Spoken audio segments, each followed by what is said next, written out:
Une rentrée diplomatique mouvementée à Washington. À peine rentré de Floride, Donald Trump a soufflé sur les braises des tensions entre l'Iran et le Pakistan. Dès le 1er janvier, le président se trouve en conflit avec Islamabad.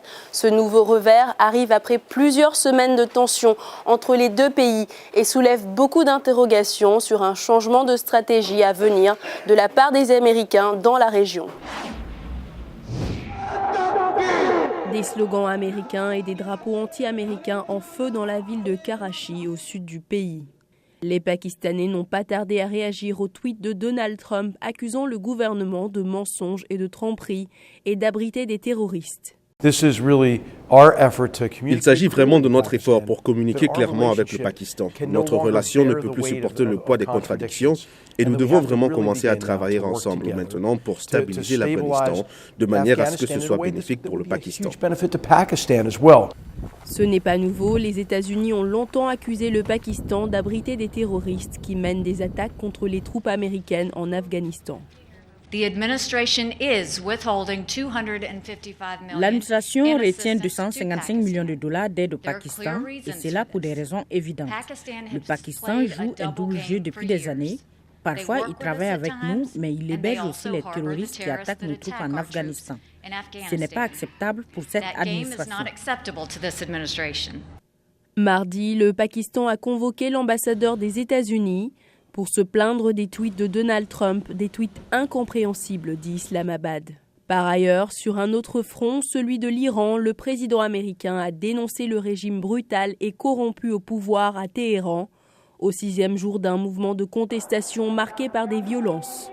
Le peuple a peu de nourriture, une forte inflation et pas de droits de l'homme, a ajouté le locataire de la Maison-Blanche.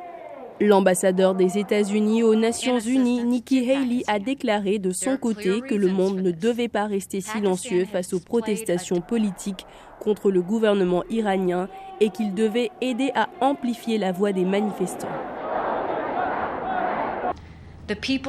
Le peuple iranien appelle à la liberté. Tous les gens épris de liberté doivent soutenir leur cause. Une critique virulente du gouvernement iranien, Haley a ajouté qu'elle demanderait une réunion d'urgence aux États-Unis sur la situation ainsi qu'au Conseil des droits de l'homme des Nations Unies basé à Genève. L'administration Trump aura l'occasion plus tard ce mois-ci de réimposer ou de promulguer de nouvelles sanctions contre Téhéran, lorsque l'accord sur le nucléaire de 2015 sera présenté pour une reconduction de 90 jours. Le président a annulé l'accord d'Obama en octobre, le renvoyant au Congrès pour examen des sanctions, mais le Congrès ne s'est pas encore prononcé. Je pense que le but ultime serait que les citoyens et le peuple iranien bénéficient réellement des droits humains fondamentaux. Et il aimerait certainement les voir cesser de sponsoriser le terrorisme. Je pense que c'est quelque chose que le monde entier aimerait voir. En réponse à cette vague d'attaques, le gouvernement iranien ne mâche pas ses mots. Au lieu de perdre son temps en envoyant des tweets inutiles et insultants contre les autres peuples, Trump ferait mieux de s'occuper des problèmes intérieurs de son pays, notamment l'assassinat quotidien de dizaines de personnes et des millions de sans-abri et affamés aux États-Unis, a déclaré Bahram Ghasemi, un porte-parole du ministère iranien des Affaires étrangères. Le bras de fer continue donc en ce début d'année 2018 entre les États-Unis, l'Iran et le Pakistan, qui sont tous les trois dotés d'un arsenal nucléaire. Dili Diko, VOA Afrique, Washington.